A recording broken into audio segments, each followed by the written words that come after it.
Many years ago, he looked out through a glassless window. All that he could see was Babylon. Beautiful green fields and dreams, and learned to measure the stars. But there was a worry in his heart.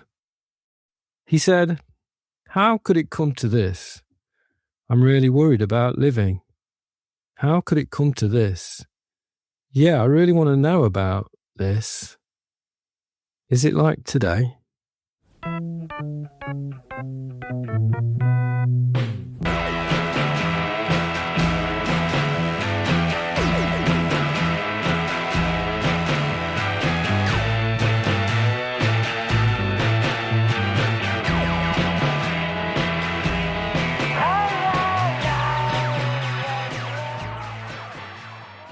Hello and welcome to another fun-filled episode of the This Are Johnny Domino podcast, wherein myself, Steve, and my brother Giles talk about songs from our musical past, present and future and beyond.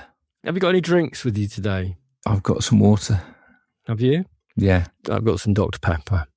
I look forward to removing all the windy pops from your track then. What are you wearing? What? What are you wearing? I feel a bit unclean doing this. I'm trying to build a visual. Oh, right, okay. I'm trying to build a picture for the listener because, podcasts these days are going all visual. Yeah. And we're not yet. So, people need to know. I have feelings about the visuals. You don't have to tell us the truth what you're wearing. Tell me what you're wearing. Just say anything. No one can see. I can't see you. All right, well, I'll tell you the truth. I'm wearing some jorts and a They Might Be Giants t-shirt, which is an illustration of each of the 21 segments which make up the song Fingertips. Okay. I'm wearing a toga. Yeah. So I was thinking about the visual thing, yeah. Right? The visual thing. And I don't really think video would be good for us. I don't think it would be either.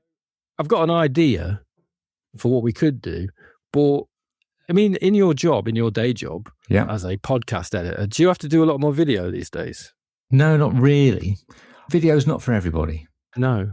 I mean, there are some podcasts where it is video, and there are some people who record the video when they're doing what we are doing right now, and then use sections of it on social media and as promotional things, but it's all pointing towards the audio. Personally, I like listening to a podcast because I can do it whilst I am walking around doing stuff around the house. Case in point, 2 episodes today of the history of rock music in 500 songs. Yeah. So I've been listening to those today while I've been doing stuff around the house. That's same here. But like for video people, my idea was, no one wants to see me and you talking. Nope. Could we not have like puppets or something? I was thinking like something like the Muppets, like Statler and Waldorf. Yeah. But like a kind of slightly younger indie version. We could try that. Of Statler and Waldorf. Just waggling about instead of actual people. Yeah. And just have that going on a loop. That'd work. That'd give people a picture and image, wouldn't it? It would do. It'd be better if it was Bert and Ernie. Hey, there's somebody at the door. Oh, there's somebody at the door. Come on, there's somebody at the door. Oh, there's somebody at the door. There's somebody at the door. Oh, there's somebody at the door. There's somebody at the door. There's somebody at the door. There, it's Abby. Come on in, Abby. See, it's not always squat bags. I've got no idea what those lyrics were at the start. Well, it's from one of my favourite songs. I can't believe you don't know it. Well, I don't know off the top of my head. I think you'd know the song. It's World Party. Is it like today? I don't know the song. Oh, man. It's a sparkling and wonderful song, and it always makes me feel happy. It's described by Carl Wallinger, the person behind World Party, as a précis to Bertrand Russell's A History of Western Philosophy. That's what I always look for. Indeed, in 4 verses. It's a great song. You should definitely listen to it. And Bertrand Russell's History of Western Philosophy is a big book. That's like a doorstop, man. Okay. Anyway, Carl Wallinger, he was in the Waterboys. Did you know that? Yes, I did. He left the Waterboys because he had a bit of a rivalry, I think, that developed with Mike Scott, because Mike Scott wouldn't let him write any songs. And then he went off and recorded some stuff, and Bang was the third album in 1993 that particular song, Is It Like Today, came from. And I would recommend you listen to it. It's really, really good. Carl Wallinger, interesting guy, sadly died 2024, age 66. Mm-hmm. You know, they had a bit of success, but kind of like screwed it up and made some bad decisions. He lost his record label, but retained his musical rights, lost his band to Robbie Williams, and who also took his song. Yes, he did, didn't She's he? the one, yeah. But, you know, Carl made a bit of money from that. And then he suffered a brain aneurysm in 2001, and he had to spend 5 years recuperating and learning how to play music again, which is kind of amazing. And I've got a connection with him because my mate Pete, he worked with him. I know he did. In the mid to early 2000s on archiving and putting stuff together for a DVD. And he said that Carl was a lovely chap and he was definitely a procrastinator, and they definitely smoked copious amounts of marijuana. Anyway, it really cheers me up, that song, and you should go away and listen to it. And I was thinking about Miserable Man Syndrome again. Yeah. And I was thinking about what music brings you out of being sad. I don't mean like wallowing in sadness. I mean something that brings you out of being sad, something that you can put on loud and that is guaranteed to shake you out of it and get out of that negative, depressed state. What do you listen to, Steve? Doesn't have to be cool. No. I'm thinking of things which kind of pick me up. I mean, obviously, They Might Be Giants. Any of their songs, probably the Mesopotamians. And Jonathan, we talk about Jonathan Richman all the time. Oh, God. So anything from I, Jonathan, and probably something like The Fall, Cab It Up, because that's just a really simple song, but it's exciting. And that would probably give me a bit of a boost. I'm just flicking through all my music at the moment. I mean, I do like a lot of miserable music. I know, but something that if you really are genuinely pissed off and very, very sad and feeling a bit down and isolated, right? You don't want to listen to something depressing. Sometimes you got to make that decision. I'm going to listen to this and it's going to help me. Mine is Jane's Addiction, which is not very cool at all, but the first two Jane's Addiction albums, I just listen to them. They have to be on loud on my headphones, and it just takes me out of myself. I'd go for the In a Car EP by the Meat Puppets. Oh yeah, that is cooler. All right, that's cooler. No, I'm not saying to be cool, but something like Dolphin Field just makes me laugh. Yeah. I'm not trying to be cool. I'm not Andy Burnham. Oh yeah, Andy Burnham. More of him later. We were talking about having a bit of a competitive element to this podcast as a new format feature, weren't we? The idea of having a competition, the bands that we mention, where we kind of compete to see who was into them first. Yeah, we did talk about that. I mean, it just gets a bit messy seeing as we lived together for many of our formative years. Yeah, all right. At the end of the episode, maybe we'll sort of go back over the bands we've mentioned and see who wins. Okay. Well, I'll probably win. World Party, Meat Puppets so far. Can I introduce this one with something that I haven't done for a long time? Please do. It's the Eternal Halls of the 4-track God. Ironically, this is a song that was recorded on one track. I know, but it's yes, and Mr. Pedant, right? But the spirit, Steve. The spirit of it is definitely the Eternal Halls of the 4-track Gods is one of our oldest features on the podcast, where we ask people to send in songs juvenilia. I don't even know if that's how you pronounce that word. Juvenalia. Songs that they recorded as very, very young children, young adults, teenagers, things like that. We've shared some of our earliest songs. People who listen to the podcast have sent in their own childhood recordings and songwriting attempts. Or early youth. It doesn't have to be like prepubescent. But, we've gone there and listeners have done the same. And if any listeners do have any of those recordings, please do send them in, because it's always very entertaining to know that we were not alone in recording stupid songs when our parents were out, things like that. So this is from a band called the Elvis Impersonators. We have featured them on the podcast a long time ago, and one of their songs features on Volume 1 of the Best of This Our Johnny Domino. And this is a song that we were just talking beforehand. You have no memory of what this song is or was? No, I don't. Just worth mentioning the lineup. This is me on guitar, I believe. Yes. I think you were playing the keyboard, the Casio CZ 3000. It was the 3000, yes. Yeah, I believe there was a drum machine. The Alesis HR16. Thank you, gear fans. And there is Sally Ann singing. And this song is called Head in the Jar. Let's go.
Just stop. That's some pumping bass on that.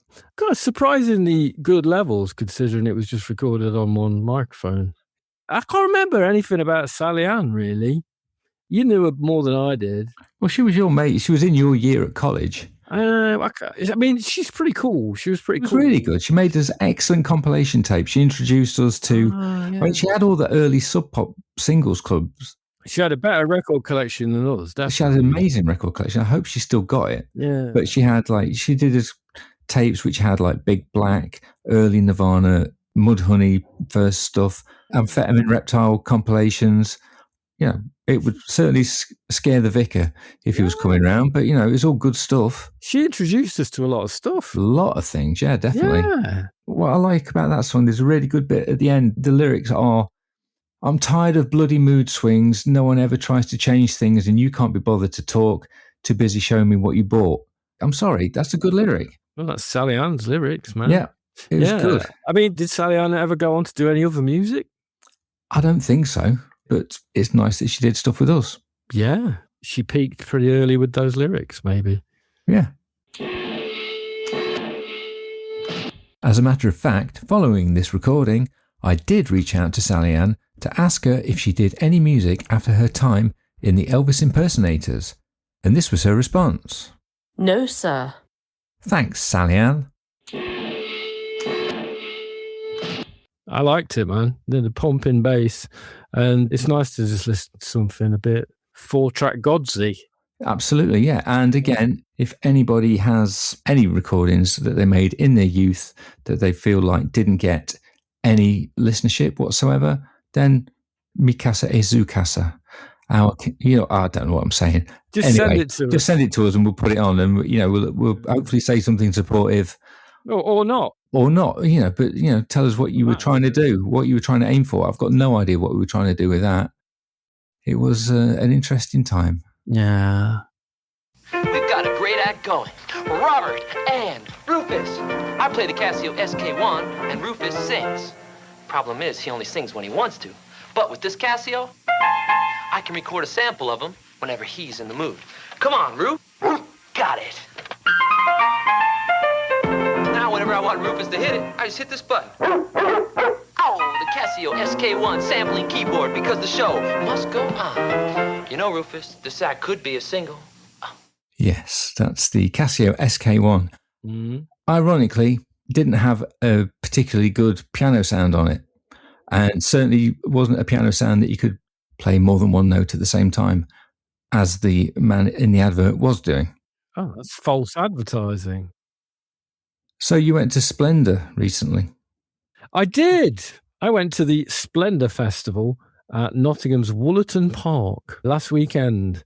I ended up going for both days. And I was planning on doing some recording there, but I bought a little microphone and it turned out to be completely shitty. So I recorded some stuff, but it sounds crap. So I'm just going to have to tell you what I saw rather than show you what I saw. But yeah, I ended up going for both days because I had an artist's wristband. Because Fred's band, my second son, Fred's band were playing on the Bodega stage, and I got roped into driving the band, and it was really nice. I mean, it was the first day, the Saturday was when they were playing, so consequently I didn't see that much of the festival because my day was taken up mainly carrying amplifiers and sourcing iced coffee and energy drinks for the band. But yeah, I did see Primal Scream. Thinking about the way things look, I got a little bit too close to the stage, and it did sort of slightly put me off that there was this squinty-eyed grandparent in a pink suit and a floppy hairdo singing. But step back a bit, it was Bobby Gillespie, and it was quite good. And they played their hits for a very up-for-it festival crowd as the sun was going down next to Batman's Castle, and it sounded great. And particularly the Stonesy Primal Scream tracks won me over massively. Believe it or not, Primal Scream was second on the bill to the Wombats. Of course. The Wombats! Exclamation mark, exclamation mark, exclamation mark, as I've written in my notes. This is one of those bands again, isn't it? Another 90s band that you have a blind spot of. Yeah, they were formed in 2003, actually, Steve. Oh, shit. But I am now more familiar with songs like Let's Dance to Joy Division, Moving to New York, and Greek Tragedy. Let's Dance to Joy Division to celebrate the irony. Everything is going wrong, but we're so happy. I wonder what the ghost of Ian Curtis thinks of that. I'm not sure. Turkey Paul's there. Hello, this is Turkey Paul, and I love listening to the This Are Johnny Domino podcast. Bence dünyanın en güzel podcastlarından birisi. We had a bit of a disagreement over the Wombats. He thought that they were a soulless mush of all the indie bands ever delivered as if by an AI, whereas I thought that they were the satanic forces sent into the world to destroy and degrade everything that is good and beautiful and sacred about this music and culture that we have invested so much of our lives into. Did you eventually just agree to disagree? Yeah, they were the Wombats. And then on Sunday, I was in a bit of a shitty mood. I don't know why. I was just in a bit of a shitty mood, but I decided to go again because I had the wristband. And I did actually enjoy the atmosphere, mainly wandering around on my own. I did meet some people that I knew. And I saw a band called V&L. Oh, yeah. They are a grungy Oasis-y band with an extremely arrogant singer. And they overran their set by 4 minutes. And he threw down his guitar at the end of it. Golly. But musically, it was very much meat and potatoes chords and root-note bass lines. When you started talking about that band, it almost made me think you enjoyed them. Well, I didn't hate them, but I didn't love them. But then later on, I found out, I guess I was probably the only person in the audience who didn't know this, that it's Gene Gallagher's band. It's Liam's kid. It's our kid's kid. Our kid's kid. He's the singer. If you were Liam Gallagher's kid, why would you be in a band and sing in a way that is very reminiscent of Liam Gallagher? I have no idea. I thought it was interesting that me and Liam Gallagher have got something in common because my son and Liam Gallagher's son both played on the same stage at the last Splendour Festival. The last ever Splendour. Yeah. So there you go, me and Liam. And then I went to see Craig David and he was all over my boy. Poor Craig David. Why are you saying poor Craig Because, David? the bloody Bose Selector did a number on him. Oh, man. It absolutely fucked his career. You do not need to feel bad about Craig David. I'm happy. Craig David is now performing as Craig David TS5, where he, and this is reading from the website, seamlessly singing, MCing, and DJing simultaneously, playing curated club tracks and his own hits, creating an intimate but massive club atmosphere. The people of Nottingham freaking loved him. They love him, man. He's played at Splendour a number of times. He went down like an absolute bomb. I can imagine not everybody who listens to this likes Craig David's music, but, it was fairly entertaining. Yeah. And then I watched the Piggy on Detectives, and I realised that their main influence is the Kaiser Chiefs. Jesus. Which is not a great thing, is it, really? That's like Retsina, isn't it? Like the Greek drink Retsina. Like ouzo is made from the remnants of people making wine, and Retsina is made from the remnants of people making ouzo. Okay, right. So basically they're Retsina. Okay, that's very niche. And then I saw Cast, and they sounded great, but their songs are still a bit boring. Yeah. And they were all right.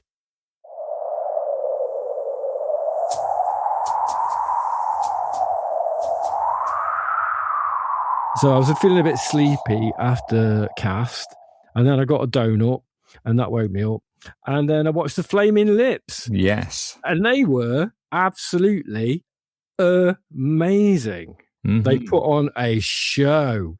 Right? There were inflatable characters, there were giant balloons, there were lyrics projected behind them, flashing up in time. They played True Love Will Find You in the End, Daniel Johnson. They did War Pigs. The Yeah, Yeah, Yeah song was amazing.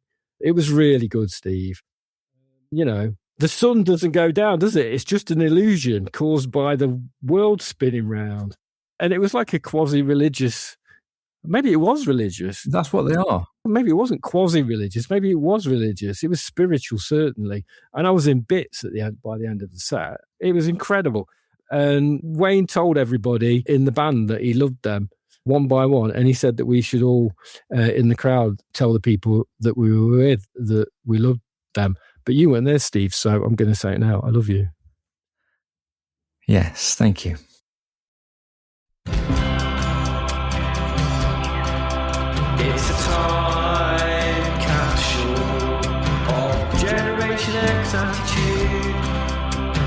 documentary of brotherly discord. It's the key to understanding and creativity. It's the This RJOHNNYDOMINOP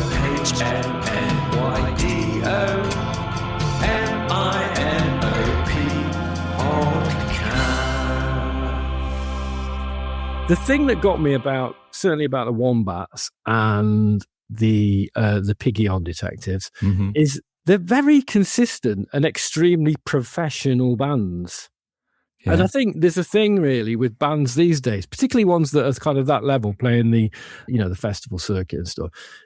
They're just so smooth and so consistent in their output and the professional way that they put across their music. They definitely use kind of backing stuff as well, because the songs are just performed exactly to the record. Do you know what I mean? They give the audience what they want. But I feel, I know I said they were Satan's helpers or whatever, but I feel there's a loss of spontaneity there. When you get rid of the chance that it might be a shit gig, then there's no chance that it's going to be an amazing or sublime gig, is it? I don't know. Am I being overly romantic about this, Steve? I don't know. Trying to think of bands that I've seen. I remember seeing Palace Brothers at the Narrowboat in Nottingham, and were you there with me? Or I was there with Jock. I was there. But can you remember that the first two songs, possibly the first three songs, were absolute shit. They were terrible. The first song was like a terrible version of Cellar Song off the first album, and then I think then they did a song that no one had ever heard before, and it was crap. And then they did Ohio Riverboat Song, and it just lifted off. Yeah, and then the rest of the gig was incredible. Yeah, but you've got to have that thing where there's a little bit of jeopardy. When I saw Bob Dylan. I used to know somebody who'd been to see him loads of times, and he said, you don't know which one you're going to get. You're either going to see one of the best gigs you've ever seen or one of the worst gigs. And when I saw him, I was lucky because he was great. I mean, obviously, it took a while to figure out what he was doing a lot of the time, but he was on it when we saw him. But I think having that sort of element of jeopardy, it could be terrible. Yeah. Well, I mean, The Fall, for example, famously did rubbish gigs and then did an amazing gig. Yeah. But, I feel like certainly there's definitely a tendency in a lot of music these days where it's like the professionalization of it all, really. And, maybe it's good because it gives people what they want. They get to hear the songs performed perfectly, but we lose a little bit. I don't know. The thing is, Wayne Coyne does the same thing every night. Oh, yeah, okay. You see, there you found the flaw in my argument, because I was thinking that, but I was hoping that you wouldn't mention it. But that's the thing, and I think there's something to do with the fact that gigs are so freaking expensive. Yeah. Especially if you go into, you didn't have to pay for Splendour, but, a lot of people did, and gigs are incredibly expensive, and I think that a lot of the time they can't really leave things to chance. Yeah. So possibly they keep it a bit safe. I mean, the thing about Wayne Coyne is he could fall off the stage at any moment. I think he is the loose cannon in that band, and the band have to be on it to keep him on the straight and narrow. Yeah. But I'm not sure. I don't know what the answer is. Right. I think it's time for some more music. I love this song, and it's by the Tidmouth Sheds. It's been sent to me by Simon Gatemouse Richardson. And I'd like to dedicate this song to my lovely Tracy.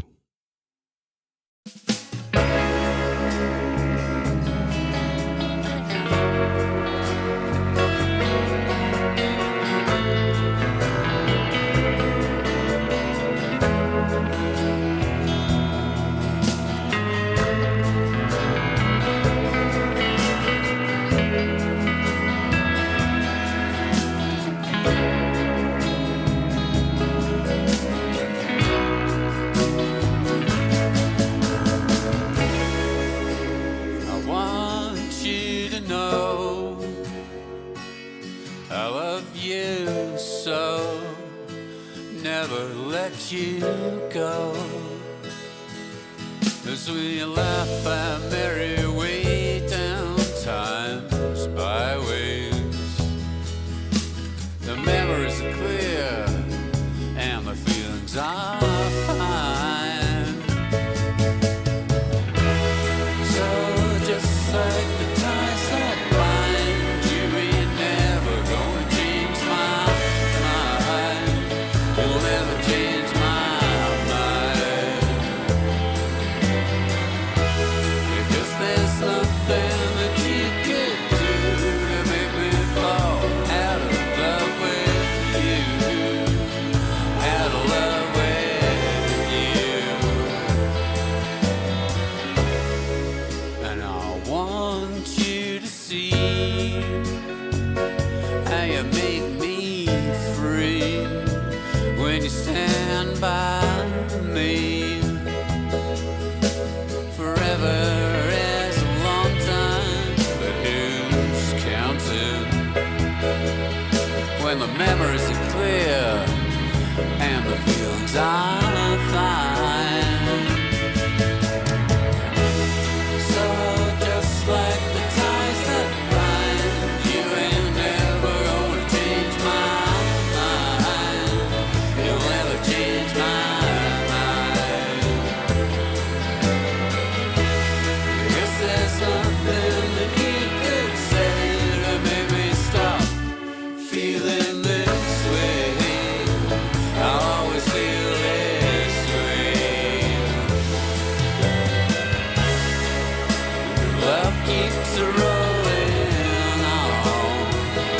Must have been wild, just waiting for all along. And I'll say it once again, you will always be my friend. You'll always be my friend.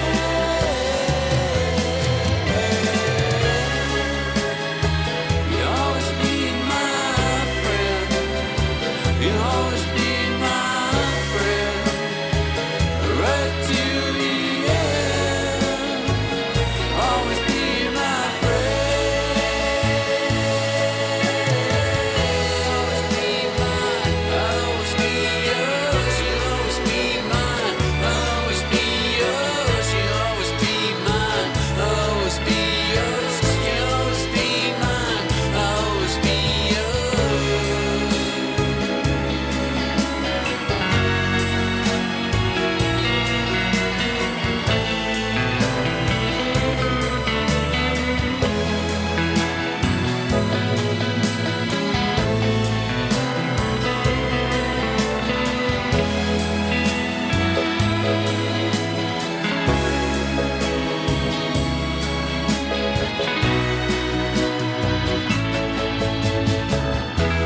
Because there's nothing that you could do to make me fall out of love with you.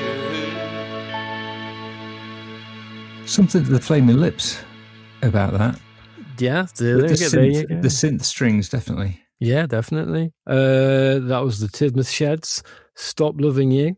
Words and music by Simon Gatemouth Richardson. Guitar and vocals, Simon Gatemouth Richardson. Electric lead by Richard Owen. And everything else by Ines VT. The Tidmouth Sheds. I'm going to start a campaign. I want them to get some stuff released, man. The last couple of songs that we played on the podcast by them have been crackers. I love that song. You are a soppy bugger, aren't you? Come on, it's a beautiful song. It's like straightforward, but the sentiment is absolutely on the nail. I loved it. Cool. Yeah. Hi, I'm Giles and Stephen's mum, and I don't listen to their podcasts. I think they're very silly boys. It's time for some poetry. And I feel like we need to give it some gravitas today. I think last episode, I kind of rushed my poem, so I'm going to give this one a bit more gravitas. So a bit of a pause, and then adopt my poetry voice. Where does it all go, this stuff called time? They're going to look back at us and say we never had a chance, that we drove ourselves mad with our reflecting machines, aware of the Roman inevitability of it all.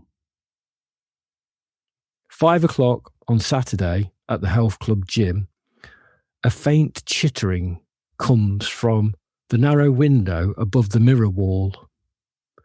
You might hear it below the clanking and chatter. You might look up and notice a small bird, a sparrow, flying up against the glass again and again. Crazy bird. Its reflection is driving it mad, says nobody, not noticing the irony as they take another selfie of their abs. The Flaming Lips have done a number on you, haven't they? I wrote that before I saw the Flaming Lips, Stephen. Well, you must have been primed for the Flaming Lips. No wonder you cried.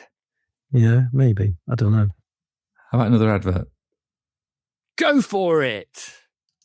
So you want to be a rock star? Well, then get your hands on a Casio CZ101 digital synthesizer with its multi-general MIDI capabilities and dual line of Casio PD sound generators. This isn't just a synthesizer. Oh, it's a rocker launcher.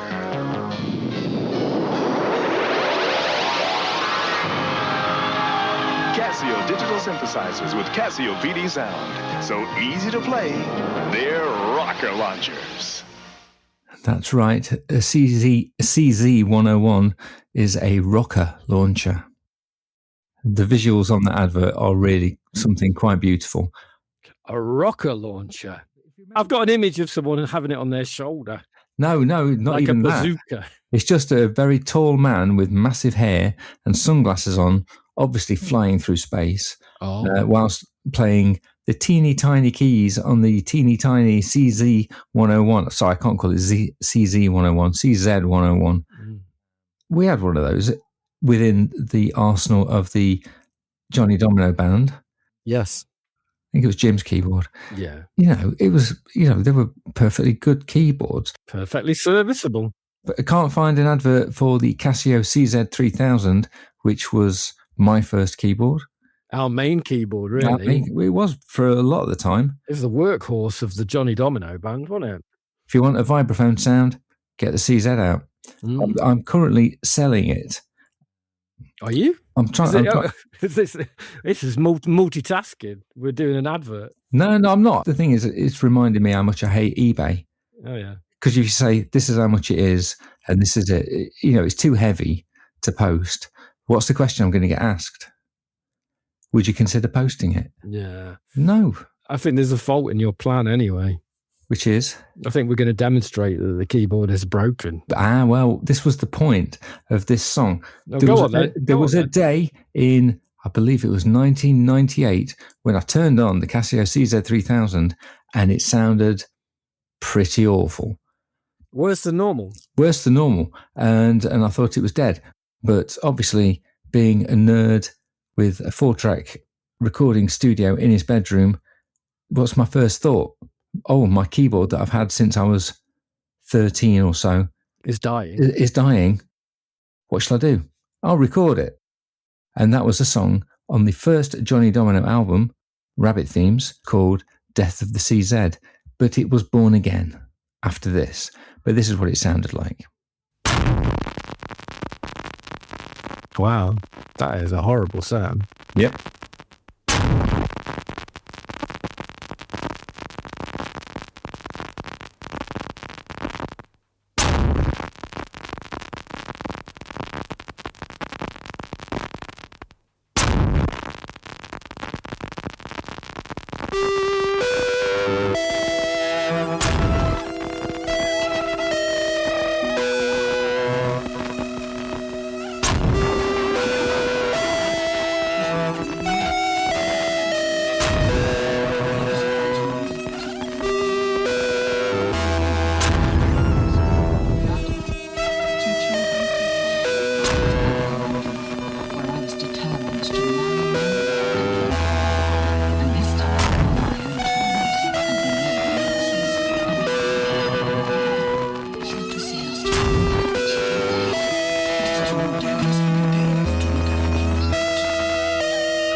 You are very kind, gentlemen. It sounds like it's on fire. It is a weird sound, isn't it? I particularly like the there's a very weird sort of high pitched, almost like a guitar solo sound. And that was me holding one key down, and then it kind of did that whole sort of like shredding thing. So did the keyboard fix itself? It did. It was reborn. So it was doing that, and then it started working again. Yeah, I don't know. I don't understand it. I don't know, man. So whoever buys it, they need to know that it's capable of that.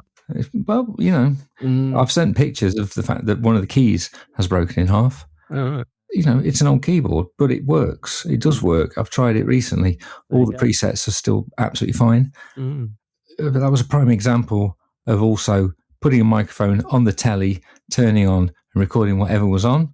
And that was an ITV adaptation of Moll Flanders, starring English actress Alex Kingston. How very completist of you. It was a nice example of some 4-track arsing about, wasn't it? Yeah. You're going to play us another song, aren't you, Steve? Well, yeah, because we have started looking back at songs that we have featured before, and you said choose something that was from Volume 1 of the Best of This Are Johnny Domino. Now, this is not from the first volume of the Best of This Are Johnny Domino. I have disobeyed you. I've gone back to the first song we played on this podcast. Fuck's sake. Yeah, all right, go on then.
And, dear listener, her dad very much was like a Volder. Was he?